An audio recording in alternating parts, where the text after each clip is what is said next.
I think DMZ is a lot of fun and it is only getting started. I thought I'd kind of go through some of my takeaways of the gameplay so far, experience the mode as a solo player, duo, and as a trio, and kind of get a little bit of different perspectives. So I'm going to cover some of the things I like and some of the things that I think they can continue to improve on, even though there's a ton of potential within this mode. First off, I think one of the best parts about it is it allows you to play at your own individual pace. So if you wanted to go ahead and grab one of the missions, you could do that and do that specific mission and get in and get out and not spend a ton of time in there. If you wanted to stay for a while and do multiple missions at the exact same time, you can do that as well and take your time. If you wanted to focus on heavy PvE elements, or hunt out players, or try to befriend players, you have all these different avenues to get what they would call emergent gameplay, where maybe they didn't necessarily intend it and it kind of works out and you get creative and have your own fun within the systems that already exist. So I really like that. So whether you want to play slower, regardless of your skill level, you can kind of choose how you want to play. I think the other part that's great is that it gives you a randomized spawn. Sometimes it feels like it spawns you far away from the objective, maybe if you want to use a specific key, but in general, these randomized spawns force you to play in certain parts of the map. I've had a lot of playtime already on the Battle Royale and DMZ. I've kind of split my time so I can kind of feel how both feel and how they are different. And overall, the thing that I really like about DMZ is it forces you to play different areas of the map. I feel like I've actually played Al Mazrah by playing DMZ. When you play the Warzone right now, Warzone 2, the Battle Royale, the really big drawback is it kind of forces you to play towards the middle of the map 95% of the time. And I think DMZ allows you to kind of land randomly near a police station and go in and check it out, land near a hospital, airport, check out terminal. There's a lot of these different POIs that are scattered throughout the map. You can kind of spend your time enjoying those and feeling out the map, and it feels different each time you play it because of this aspect of randomness. I think proximity chat overall, I think most people have liked it. Some people have dealt with some racism or sexism or whatever, but in general, I think it's a positive thing where you can go, hey bro, I'm doing this contract.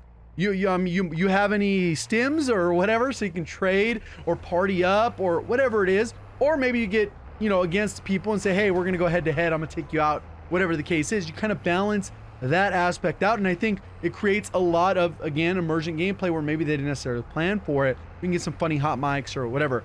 The AI can be challenging. It doesn't feel like they're stupid dumb where they're super easy to take care of or they're really impossible to deal with. I think they found a middle ground where sometimes it does feel like they shoot a little bit too accurately, but in general, I think the AI is kind of in a good balance of where they're at.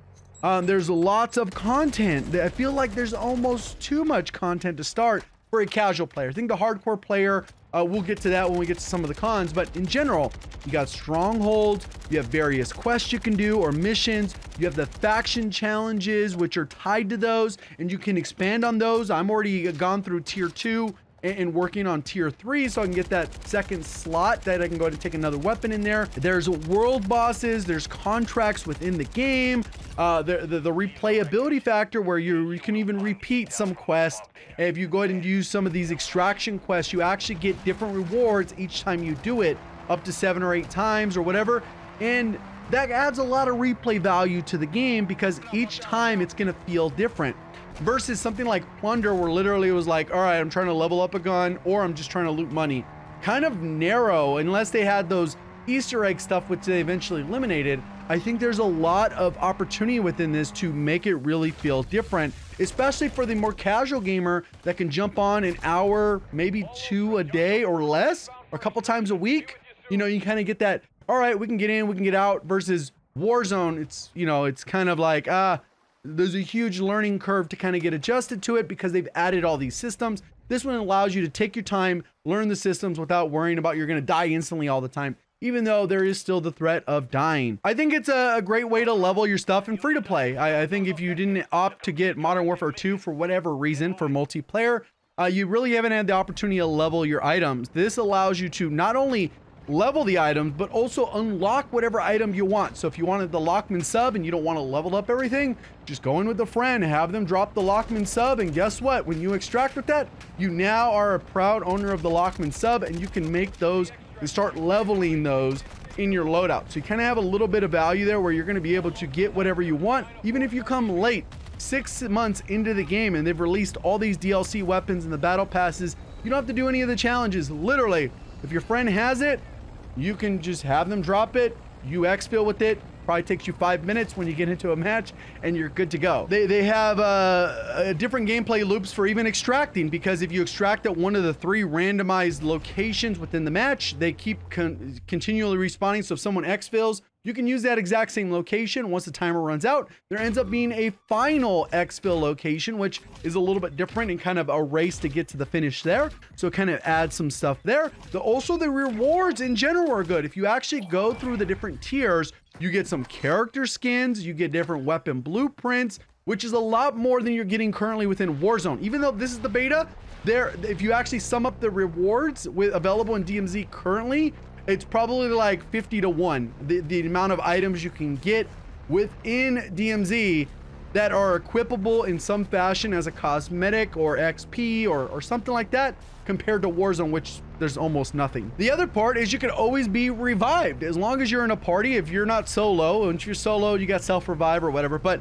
besides that, if you get full down, thirsted, and your team manages to win that engagement, or they leave and then come back, they'll still be able to revive you and you come back with your stuff, which is nice, that you don't have a full death situation, which I think obviously there needs to be a little bit of a punishment if you die, but this makes it so that, like, all right, cool, well, your whole team has to die. So as long as you have kind of people you learn to play with, and with that immersion gameplay, maybe you make friends that want to play DMZ as well, you can kind of have these experiences where you find people to party up with, whether it's Reddit, the Discord, or online. You have all these different avenues, and I think there's still a lot of untapped potential within the game, and some of these things are going to be listed inside my like not so good things currently, because I think they need to be further developed. I've heard a lot of things and seen a lot of leaked stuff, and it feels like there's a lot of things that they've put in the game that are specifically for DMZ, which we'll find out about in a few months when we have mid-season update and seasonal updates, that this mode is going to be very flushed out, and it's still very early on where they're going to be able to make some changes along the way to appeal to kind of what people are looking for. They're obviously trying to grow that free-to-play extraction genre, like the Cycle or Escape from Tarkov, which isn't necessarily free-to-play, but on console as well, so you get the full list of everything.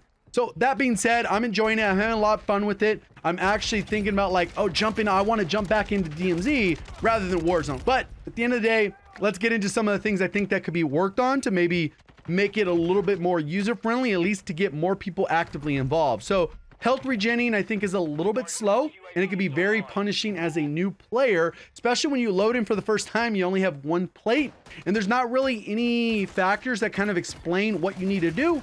And I think that's another part that could be worked on with these missions. I think some of the introductory missions should be to get a bigger bag and to get a 3-plated vest or a 2-plated vest, so you get more accustomed to understanding how that gameplay loop works. Because essentially what I do is I make sure I get the biggest backpack, I loot whatever I need to do, and I get the biggest vest, and then I do whatever I need to do. If I can finish the missions, I'm good to go. I exfil. And then when I go in again, I already have those things. And I start the next match with those things. And there's a lot of mistakes you can make as a new player, and that's just part of progression. But, and maybe if I die and I lose my stuff because I was playing solo, then the next time I go in, I go for getting another backpack and I go for getting another set of plates. Although I wish there was some kind of inventory management in the headquarters where you can have some spare items, so it's not like you're completely barren. There's no economy yet, which I think they're missing a huge opportunity there. I don't know how it would necessarily work. Like, every moment within the game is something that you can worry about when you get back to the headquarters, that there's a interaction there that helps, and I think those things will get flushed out. It's still in beta, and there's still things that aren't there. I think there's no attachments, and that's the problem currently. Is you get a lot of these weapons from the AI, and most of the time they have a Castov 7.4U. They have the RPK. That seems like the majority of weapons that they carry. There are a few others, and maybe if you do some side missions or whatever, but that is the kind of the vast majority of the weapons. And that's what you pick up, and that's what ends up in your inventory of 20 weapons that you can extract with. And you're not really able to modify them. They have mostly no attachments. I think attachment system or some kind of case where you're able to upgrade them within a match, even if it costs you a little bit of money, so that when you extract with these weapons, they're just not like base weapons with nothing on them. Obviously, you have your main slot that you could take in there, but I think incorporating those, and I think eventually those things will come because we saw some of those things within the campaign.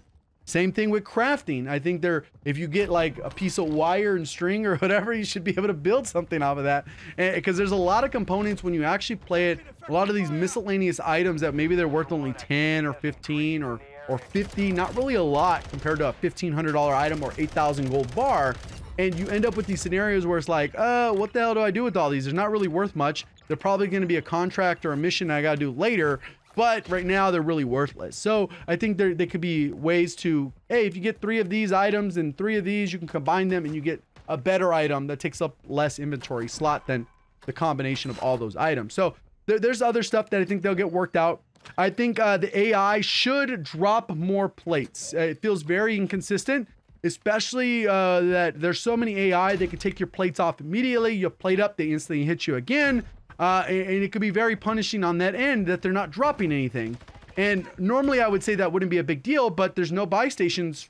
Like there's not a lot of them. So you have to kind of travel distance. If you don't have plates, you're killing AI on the way. You basically end up with no plates, your health bar, and within this game, you instantly die. They're kind of making it so that you're doomed to fail unless you already are stacked with 3 plates. You go to a buy station right away, you get a full stack of plates because you can't carry. It's not like you can hoard plates and then when you come in, you already have a stack of 3, 3, and 3 or something that you're good to go. It just doesn't work out that way.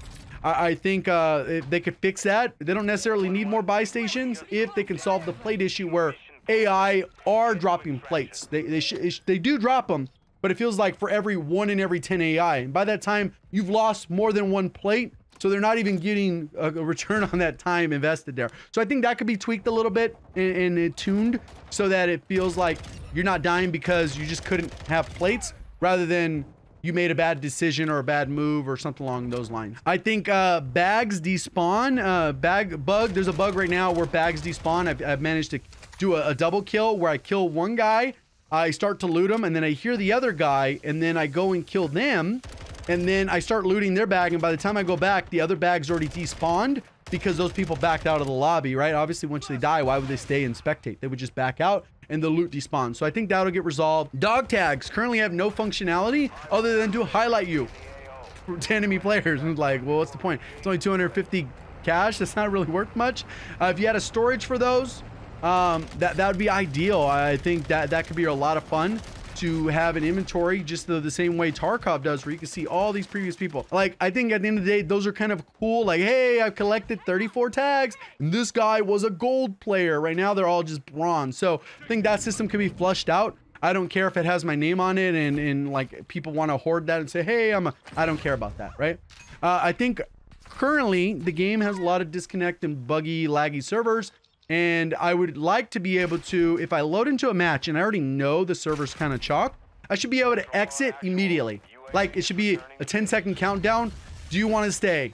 Right? Like, if it's buggy, like, hey, I want to exit, you get 30 seconds or 15 seconds to decide whether or not you want to stay in the lobby. Like, be alive 1 second, and then all of a sudden you die instantaneously. And it's like, oh, what the heck happened? Oh, there was a lag spike and 2 AI shot you and then you get instantly down. It's like, okay, I just lost this, that, and that, and I earned all that. Now I got to spend 30 minutes to go back in, get a 3 plate, get a backpack, get my gun that was insured is now gone. So you kind of miss out on some of those elements. I think that's part of it, but then there should also be a reconnect feature, because if you are just playing and you get disconnected, your friends can't even bring your stuff out and be like, hey, let me take care of you. No, literally it's gone and you're kind of screwed. So I think there's a couple elements there that could be worked out, and a reconnect feature should just be something that isn't already in the game. It was something that was long time asked for within Warzone 1.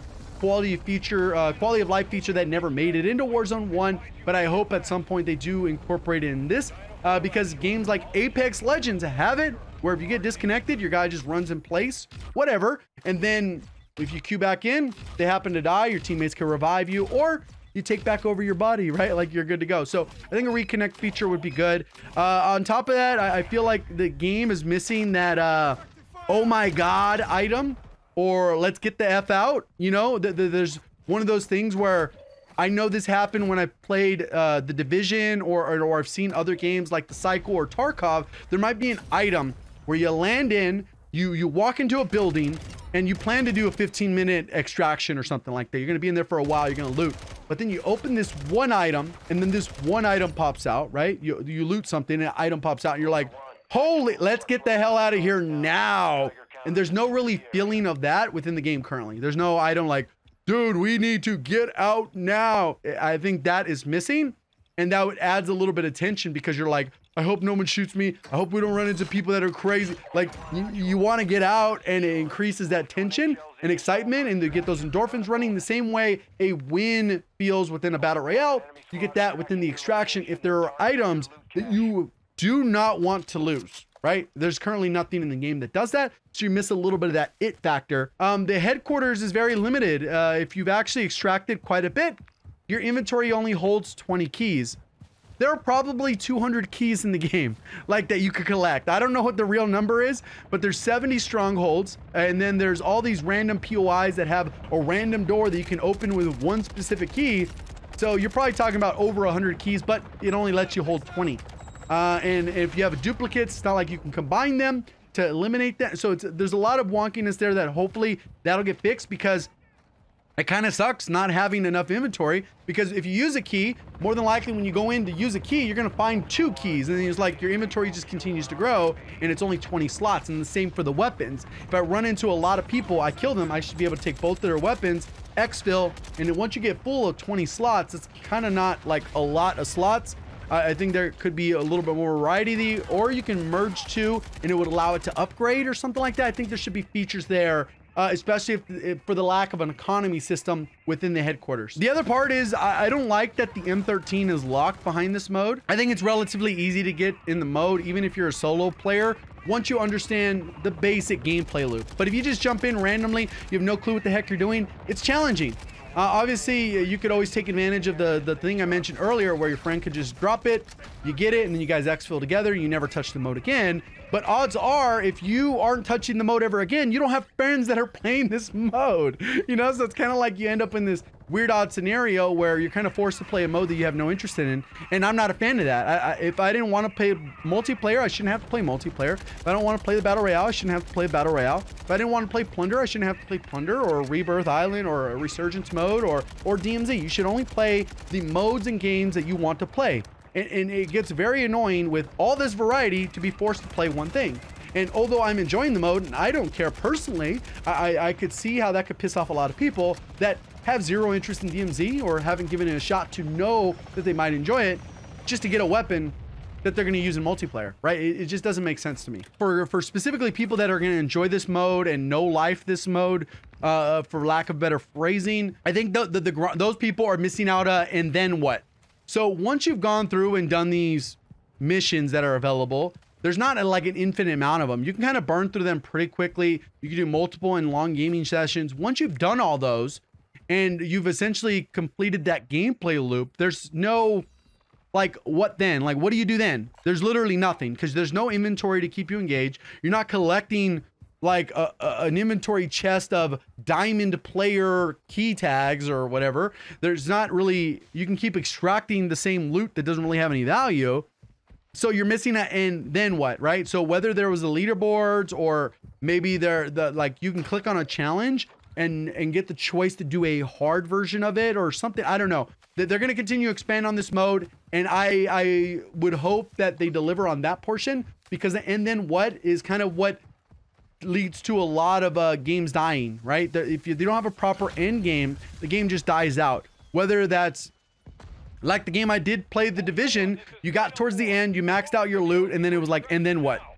And you could just keep doing the same activity over and over, but literally there'd be no progress. So I think they got to solve for that. I think that's a tricky thing to do. There are different systems that have been in place that solve for that. Obviously with Battle Royale, it's just like, get more wins. All right, cool. What's that got more wins? Well, you get more wins. That's the gameplay loop for that. With DMZ, it's not like get more extractions. Well, that's not really like a problem. Like, you know, there has to be an and then what. So I'm really looking forward to the direction of this. I feel like I'm gonna do some tip videos on it from things I've already learned from progressing quite a bit through the actual mode. And I feel like there's so much potential here, and I feel like, and I really don't have a gauge on whether or not you guys are enjoying the mode, because obviously so much change, and it doesn't feel like a plunder, it doesn't feel like a battle royale. It feels like its own thing, and I really enjoy the extraction genre because of so many different elements there. Once you've given it a chance, that it could be really addictive in a way that it's super fun to play, and you know, brings a new layer of gameplay that just doesn't scratch that itch for me within a battle royale. So let me know your guys' thoughts. Hopefully you guys have had a chance to try it out or get your M13. Appreciate all the support. Thank you for watching. As always, have a great day.